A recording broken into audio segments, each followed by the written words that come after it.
production of the Mississippi State University Extension Service. Today on Farm Week, Mississippi Agriculture has a new policy representative in Washington. In the Food Factor, try this kitchen tech to improve your cooking skills. In Southern Gardening, want a well-rounded garden? We'll start with these round plants. In the markets, pine saw timber prices continue to face an uphill battle as pondbank catfish prices slip a little further from year-ago levels. In the feature segment, it's a one-of-a-kind operation in Mississippi. That's because Kingrow grows Knauf. It's used in everything from oil absorbents to organic kitty litter. We ship our oil absorbent products worldwide. We have a big market in Australia, working with the mining industry and some of that associated industries there. We're working in the oil fields of Nigeria, so we pretty much go worldwide with the BioSorb.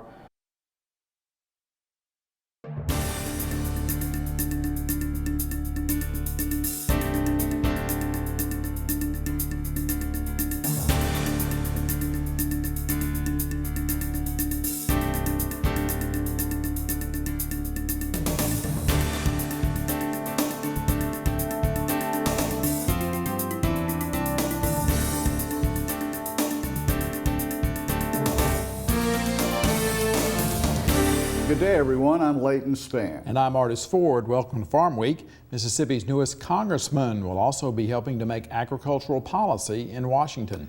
Artis, the committee assignments have been made for 1st District Congressman Republican Trent Kelly. One of those is good news for Mississippi's largest industry, agriculture. Congressman Kelly was appointed to the U.S. House Agriculture Committee by its Republican chairman, Michael Conaway of Texas. Kelly was also placed on the Livestock and Foreign Agriculture Subcommittee as well as the Commodity Exchanges, Energy and Credit Subcommittee. The Northeast Mississippi Daily Journal quoted Kelly as saying, "I look forward to being a voice for Mississippi to promote policies that encourage rural development and allow the agriculture industry to grow." The Saltillo resident was elected June 2nd in a runoff election against Democrat Walter Howard Zinn Jr. Kelly will serve out the remaining term of the late Congressman Alan Nunnally. Well, let's check on the Mississippi Weekly Crop Report from the Mississippi Ag Statistics Service in Jackson. This report reflects conditions as of last Sunday, June 21st. Now, we had some rain the previous week, but this week marked our first hot spell. In terms of soil moisture in the state, at a surplus 12%, adequate 66%, but short in 20% of the state, very short in 2%. Looking at Mississippi corn, 66% of the crop has silked, 26% of the crop is in the dough stage, which is ahead of the 5-year average. In terms of condition, excellent 22%, good 46%, fair 26%. Mississippi rice, almost all the crop has emerged. In terms of heading, 11% has headed, which is up 10 points in the last week. Looking at condition, 18% of the crop in excellent shape, good 55%. Mississippi soybeans, 91% of the crop has emerged, slightly behind the 5-year average for the state. But in terms of blooming, it's on the 5-year average at 31%. In terms of condition, 24% of the crop in excellent shape, 42% of the crop in good condition, 26% fair. So soybeans looking very good.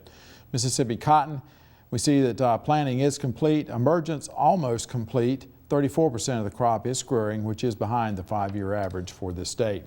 In terms of condition, 12% excellent, 59% good, 29% fair. Mississippi peanuts, almost planted, 97% complete. Emergence is at 92%. 23% of the crop is pegging. Mississippi sweet potatoes ahead of the 5-year average at 89% as of last Sunday. Mississippi wheat, the harvest is almost finished, probably is by this date. Mississippi blueberries, condition excellent, 40%, good 50%. So looking very good for our Mississippi blueberries. We don't often think of technology as a food preparation tool, but it's everywhere, including the kitchen.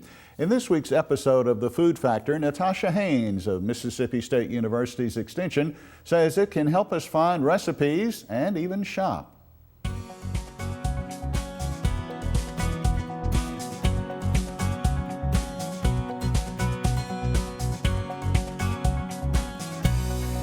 ever look in your pantry and wonder, why did I buy this? Or what am I going to do with that? Well, with today's technology, finding recipes for those random ingredients is a snap. Many recipe websites offer the option of searching by ingredient. Sometimes you can even search multiple ingredients together to discover creative concoctions. Pinterest is a popular source for recipes and usually includes high-quality photos so you can see what the final product will look like. It's a great way to help you catalog recipe types and keep everything organized. It's like having your own digital cookbook. But don't stop there. You've got online menu planners, grocery shopping apps to help you stay organized, and even blogs written by people who share your cooking interests. But sometimes, the most important technology in the kitchen is a phone. Hey Mom, can you tell me how you cook your Sunday pot roast? It's time to make healthy food a factor in your life. For more ways to introduce technology into your kitchen, visit the Food Factor Pinterest page at Mississippi State University Extension. In this week's Southern Gardening segment, what goes into a well-rounded landscape? Extension horticulturist Dr. Gary Bachman says round flowers, of course.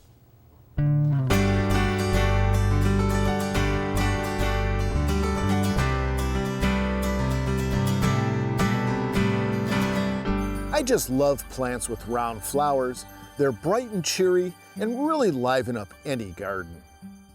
Today we're at the LSU Ag Center in Hammond, and I have to say the sun garden is looking good with some of my favorite plants with round flowers. I think I've mentioned in the past that I'm crazy for coneflowers. Though named for the color purple, newer selections like Cheyenne Spirit have orange, yellow, and red flowers. But I'm drawn to a couple of older, reliable selections like Bravado, with its 2 to 4 inch flowers with bright purple petals and dark center cones, and White Swan, which was the first non-purple coneflower. Another surefire garden hit is Early Bird Gold Rudbeckia. This is a showy perennial featuring bright golden petals with a dark brown center cone. Early Bird Gold has a long bloom season because it's a day-neutral variety. This means it starts blooming earlier in the spring and also later in the fall than other Rudbeckia. This is a fast-growing plant and will reach up to 2 feet tall. Gaillardia is another great flowering perennial that has few pests and many selections with bright warm colors that really liven up the summer landscape. I really like Mesa Bicolor with its bright yellow blooms with copper red center and halo. They are held on sturdy, upright, well-branched plants having a uniform and compact habit and are early flowering that shows well in the landscape. So if you want a well-rounded garden, you need to consider planting coneflower, Rudbeckia, and Gaillardia. I'm horticulturist Gary Bachman for Southern Gardening. Leighton, Gary says that coneflowers also have the added advantage of being able to adapt to many different environments. In our feature segment today, Canaf. It's a one-of-a-kind crop grown on only one farm in Mississippi. We'll take you there. Before we get to the markets today with Leighton, Span drove back from my vacation across the Arkansas and Mississippi deltas. Some corn it was tasseling, very tall. A lot of people have their crops off to a really good start. Saw some rice that was a little late. Saw some peanuts that were just coming up out of the ground. But overall, I was actually surprised at the condition of some of the corn I saw. I imagine some folks would be surprised about your comment about the corn, that it especially over in the Arkansas Delta, they had some corn that looked excellent. Of course, I've seen some down towards hot coffee that the last time I saw it, it looked like it was in good shape too. But time now for the markets with Leighton. And you say Mississippi has more pine trees than ever, and that's not good? Unfortunately, no. All that supply is going to keep the pressure on sawtimber prices. James Henderson will have analysis on that coming up. Also ahead this week in the markets, corn is declared a dead sideways market. Also, processing increases by double digits for catfish, while some analysts believe feeder cattle prices may dip by fall. Tuesday, June 30th is almost upon us. That means the always anticipated acreage report from the USDA will be released. It could be a market mover. But in the meantime, analyst John Roach sees the sideways trading pattern in the corn pit continuing. Even come fall, he says that big carryovers will keep a lid on top of the U.S. corn market. You really have both pro and con factors here that will likely keep the corn market in a sideways kind of a pattern, which is really what it's been now for the last 3 or 4 months, sideways to sliding down. We think now it's a dead sideways market, and then depending on how the weather is, we'll either have to rally back up a little later or we may tail off all the way into harvest. As probably any landowner with pine trees knows, stumpage prices for pine saw timber are about half or even less than half of what they were 10 years ago. Extension Associate Professor Dr. James Henderson explains why this timber market is in the shape that it's in. Dr. Henderson, the slowdown in new home construction is a prime reason we have low pine saw timber prices. Exactly. Mississippi timber markets are highly dependent upon residential construction.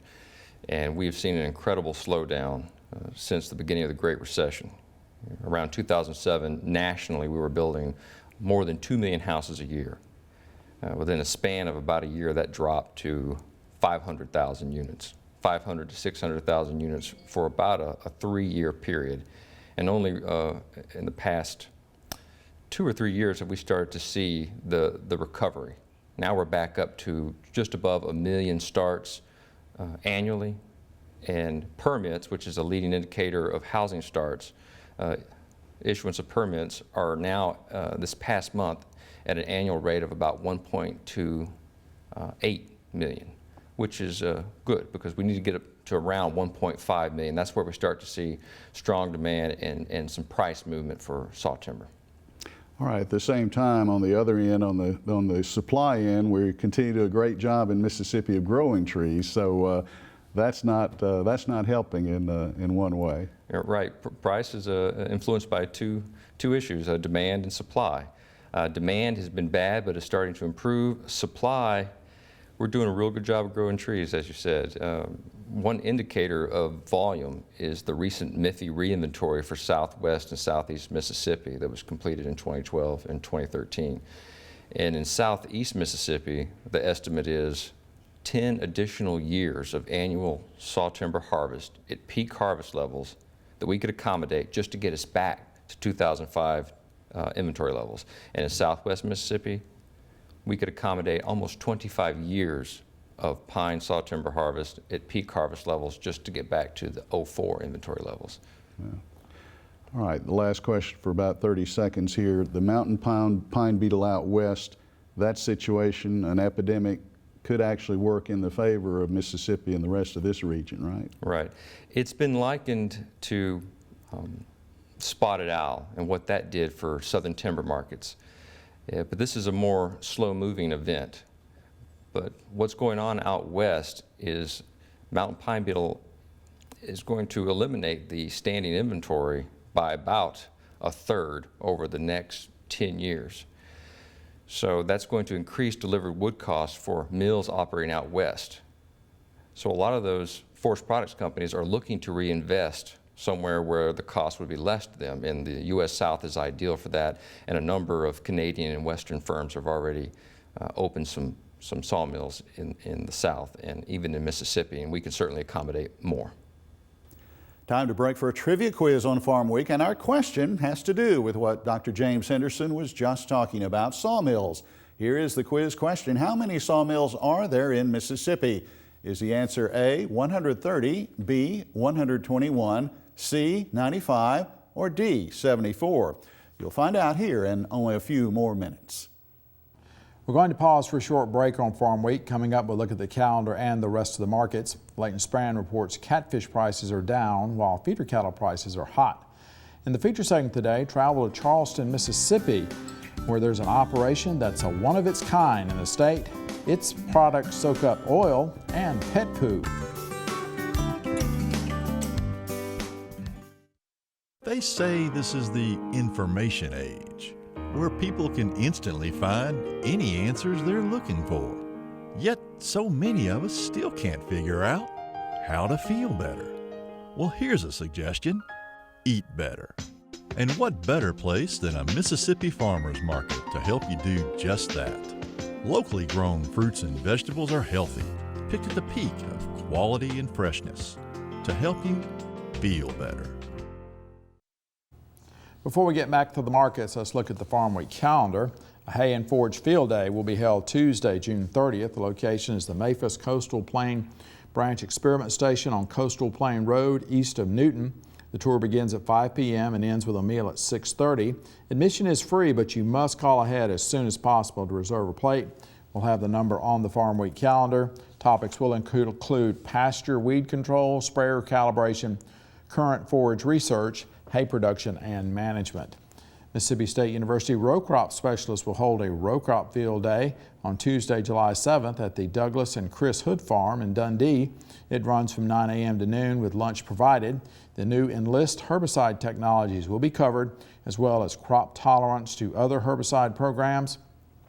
Spray tank contamination and off-target movement will be covered as well. The field day is subject to the weather, so watch MississippiCrops.com for updates.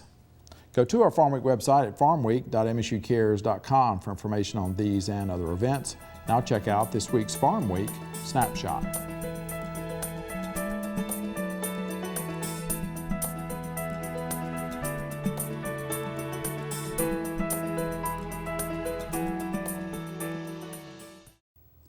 We lead the second half of the markets with the latest snapshot of the U.S. farm-raised catfish industry. This was released June 11th. It reflects the market in the month of May. U.S. producers received a pond bank price of $1.14 per pound for premium-sized live fish in the month of May. That is a drop of 7 cents per pound from only 1 year ago. Now, farm sales totaled almost 24.5 million pounds round weight, an increase of 10% from May 2014. Meanwhile, processor sales were heading the other direction last month, dropping 7.8%. Our next stop in the market's feeder cattle, where prices are said to be like the weather, hot. While this market may trend down as we go towards the October contract, analyst Elaine Cubbs says she is confident the summer months will continue to feature strong prices for producers.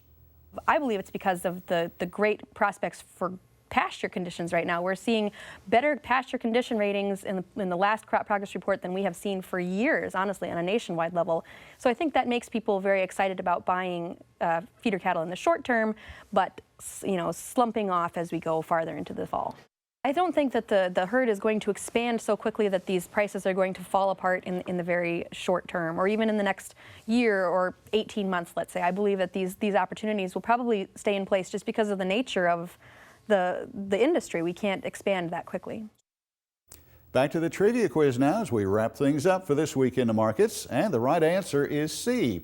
There were 95 sawmills in Mississippi in 2013. That is a 22% decline from the number of mills in 2005.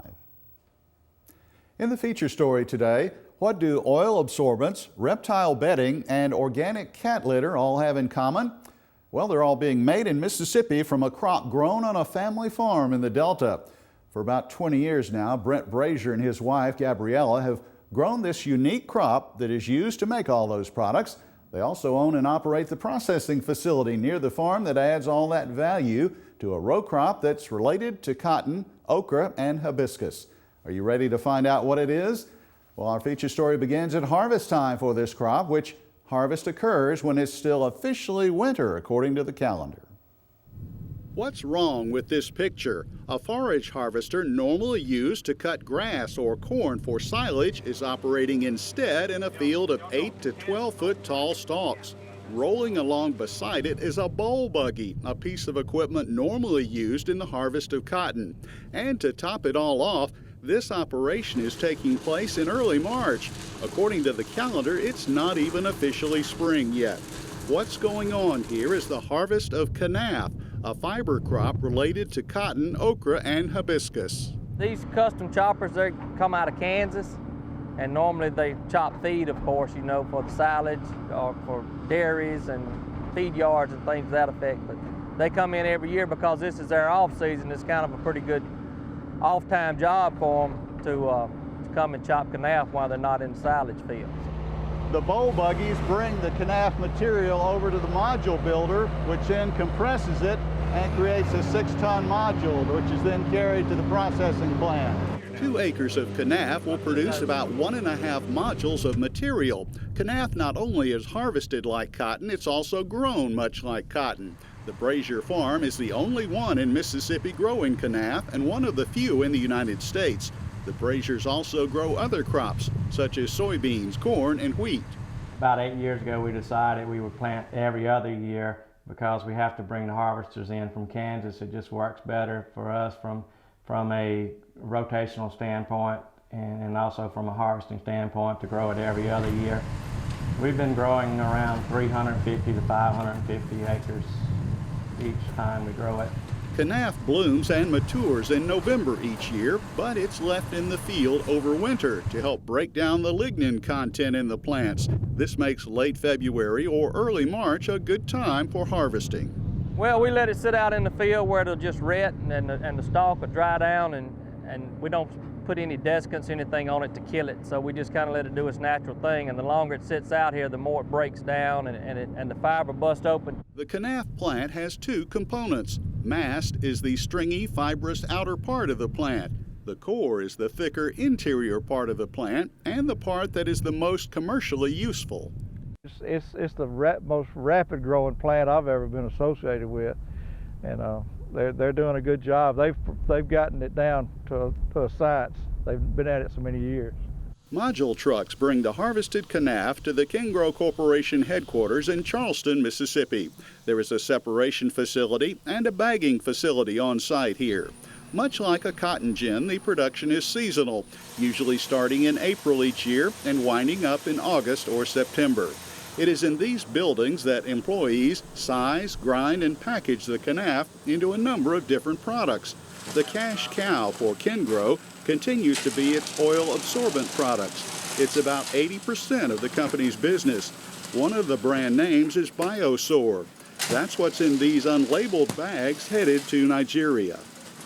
We ship our oil absorbent products worldwide. We have a big market in Australia, working with the mining industry and some of that associated industries there. We're working in the oil fields of Nigeria, so we pretty much go worldwide with the Biosorb product. We package it in 20-liter bags for some European and Australian markets, and then we package it in 2 cubic foot bags, which to the open eye you would typically say it looks like a feed sack, but it only weighs 12 pounds. In 2013, Kinggrow added some pet products made out of the canaf plant to its product line. These new products include Bayou Boy brand reptile bedding and reptile mats. There is also Dr. Hemp renewable pet bedding for small animals such as rabbits, gerbils, and parrots. The Kinggrow pet line is rounded out with Cat Lady brand organic cat litter. The reptile mats are made outside of Mississippi for Kinggrow using canaf material grown in Tallahatchie County. However, the reptile and small animal bedding, along with the cat litter product, is sized, ground, and packaged in the Charleston facility, like the oil absorbent materials. Since 1992, the Brazier family has focused on developing products that can add value to the unique canaf crop that they grow in the Delta. They also make sure there is a market for their products before starting production. From an agronomic standpoint, canaf is, once you get it out of the ground, it's a very vigorous plant, so really easy to grow. Marketing, product development is the key to our success, and just trying to niche market and value add. That's how we've been able to survive. It's a formula that's serving the Brazier family and the Kinggrow Corporation well. From Charleston, Mississippi, I'm Leighton Spann reporting. You can watch this story on the Kinggrow Corporation and Kinggrow Pet Products on the Farmweek website, Facebook page, or YouTube. We'll also add the contact, website, and Facebook information for the company there. And that website address is farmweek.msucares.com. We're also available at twitter.com/farmweek. Hey, it's like the overnight success. They've been working at this a long time, but I got to admit it, they've stuck with it, and I like the pet products. I think they're going in a good direction there. Definitely. Well, we are at the end of Farm Week for this week. On our next show, we'll have 2 feature stories for you. The Forest Landowners of America have named Mississippian Patrice O'Brien as their National Forest Landowner of the Year. Scientists are taking food waste and turning it into new products, including smartphone glass. In the Food Factor, save some money by learning to cut up your own chicken. In Southern Gardening, the oak leaf hydrangea. If you'd like further information on a Farm Week story, get in touch with us, or you can suggest a story to us. You can also find us on Facebook and YouTube. Our mailing address is Farm Week Box 9625, Mississippi State, Mississippi 39762. That's 9625, Mississippi State, Mississippi 39762. Telephone number 662-325-2262. You can also contact us through your County Extension Service office. For the rest of the Farm Week crew, I'm Artis Ford. And I'm Leighton Spann. Thanks for watching. We'll see you next week.